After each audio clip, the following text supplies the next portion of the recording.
so the Nexus started in 1990 as the college's official student newspaper, and in 1998 it became its own autonomous society. So we're funded by the students, but we're not directly connected to the student society.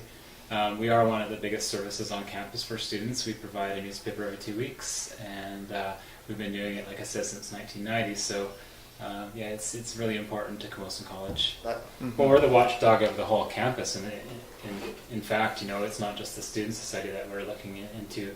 We're looking into the college administration, students. We like to profile students' stories and see what's going on with them. The watchdog analogy comes from, you know, the idea that somebody on campus has to be independent and has to watch out for all students. And I think the student society does a great job of that when it comes to politics and campaigns and stuff like that. But the Nexus is sort of an independent body that can look into what the student money is going towards and really kind of, you know, a scrutineer of the whole campus community. Yeah, nexusnewspaper.com, and we just launched it a few weeks ago, right at the beginning of the semester, and it's a fully, you know, interactive website with articles from the paper, some information about us, you know, all the background on Nexus and how it started and stuff like that. So it's pretty cool. CUP's Canadian University Press, and it's a national organization that represents student newspapers across Canada. So there's about 80 members, and so I would say the majority of the papers across Canada are part of CUP.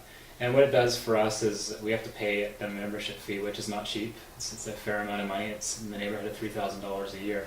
But what they give us is they give us access to their newswire, so we can download and upload stories. We've had a lot of Nexus writers have their stories printed in Regina or Toronto or Quebec, and that happens quite a bit. And also it allows us to pull content from other places in the country, which is really important for us too. The wire is just one part of it. They do also other services for us. If they give us access to legal services if we get into any kind of legal trouble. They give us access to their conferences, which happen 3 times a year, so we can send people to get training at conferences. And they have a few other services as well that they provide. And it's a neat organization because it is run by the members. It's not. There are a couple of staff people, but there's only 2 people that are actually paid on staff, and the rest are all volunteer or paid board members. And so I think it's kind of neat that the membership really runs that organization, and it allows us to network with other papers across Canada. And we do a lot of networking, not just, you know, in BC, but also other parts of Canada. Well, we have like editorial autonomy, first of all, so that controls like what actually goes in the paper. We're able to control that, so no one above us can say, oh, you have to write a story about this or that.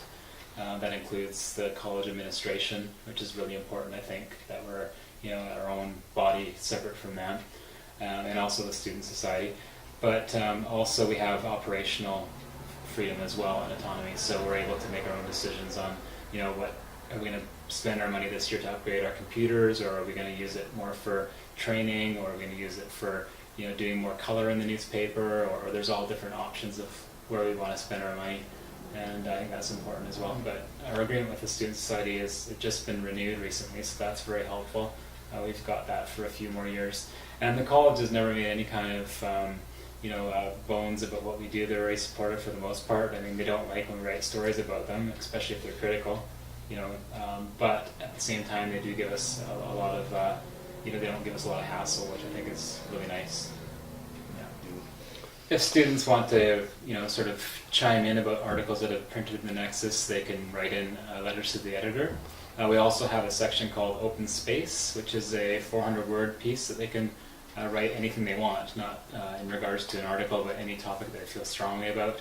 And we also encourage students to come into our office, which is at Richmond House 201, and just come and you know, volunteer for us and help us out and write articles when they can.